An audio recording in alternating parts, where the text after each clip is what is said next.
السلام عليكم ورحمة الله وبركاته. أردفتوتا سينا أوروتو بكم جرتن فيانجينا قبتني الحمد لله رب العالمين.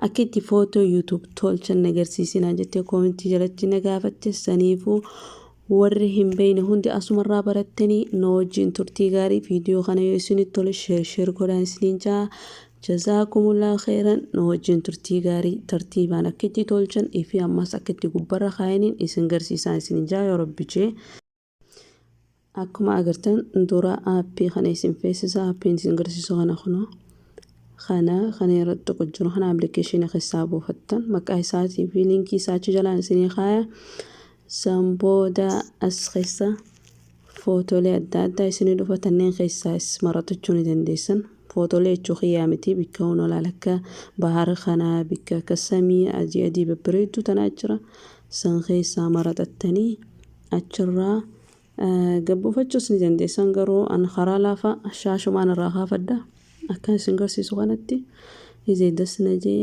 shaashaa qabatiin iskiriin irraa godhadha akkuma agartan kana san booda bikka idaa qabdu san tuuta bikka footoo keessa seentaa jechuu gizee bikka footoo keessa seentee footoo shaashaa irraa kaafatte san fiddee as keessa jechuu san booda bikka murtu kana tuuta qiyaasatti murattu laallatta achira gizee tuute waan kana as harkista cinaanis stooriitii cinaanis feesbuuka hunda feetu qiyaasa isaa sii muraa jechuu akkuma feetu kun akkuma agartutti garuu irra harkisteetiti akhiraa kana bootarraa kana irratti tuuta san YouTube jechuu qiyaasa YouTube sii muraa jechuu akkanatti wal qixxeeffattee bikka raayitii san tuuta san booda footoolee keessa seentaa jechuu bikka footoolee akkanatti harkistee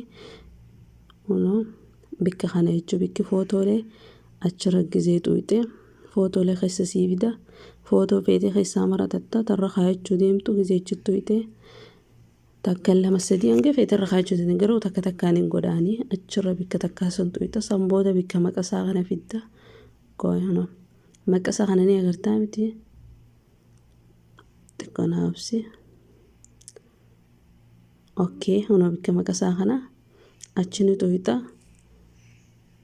san booda afaan ingiliziitiin hin jiru gaarii arabiin jira ati tartiibumaan bikkattu sallallatta san booda akkanatti bikka irraa muruu feetu bikka haayixu kana tuuta akkasitti irraa haayixaani bikka qalama dibuu feetus noka burshaa hunda tartiibaan irra sii geessee garsiisu jira san tuuteeti itti dibdaa jechuu bikka irraa irrate akkasitti tartiibaan tolchite amma ati wanni irraa muru jirtu gidaara si duwwaa jechuu gidaara si duwwaa san irraa murte raayitii san tuuta san booda akkasitti tartiibaan bikka jalaa san gatarkistee yoo guddisuu feetees ni guddista achumaan xiqqeessita qiyaasa godhattee achisiisita san booda footoo lammadaa itti godhachuu feete bikkuma san tuuta ammaas bikka footoo san lammada footoo biraan fidatta raayituu irratti tuuta san booda ammas akkuma reefu san gootee maqasa san irratti tuuta irraa murtaa jechuu bikka irraa hirruun agartaan bikka san fuuteetii bikka san itti idaata itti dibdaa jechuu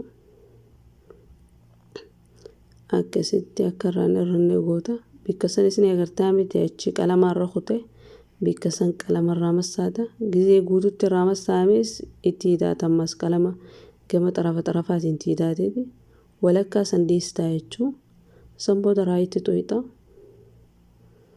akkasi wal cinaa keessaa jechuu jisiiffatte san booda ammasiis bikka maqaa itti barreeffachuuf kana bikka qubee kana tuuta qubee taa kana achi booda ashaangullitti yoo feetees aynaa feete yaani takhafaltu yoo feete qalbiin cabxe yoo feete yaani footoo irratti deemu jechuu ashaangullitti sanarra keessa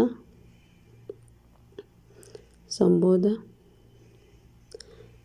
akkatti maqaa barreeffattus qoysiin garsiisa gizee tartiiba godhatte booda bikka maqaa deemina iyyee isheen kataba yaani uumateen katabaani ati ammoo waan viidiyoo sani walirra deemutti barreessitaa jechuudha san booda bikkattooti tolfatta kararii irraa jijjiiruu yoo feetes qoy bikka garariitti siin garsiisa. Kuna bikka gararii bikka duwwaa fakkaattu sana jira garariitti jirratta. Gararii aynaa feete diimaa feetu garara feete hunda. Sabbooda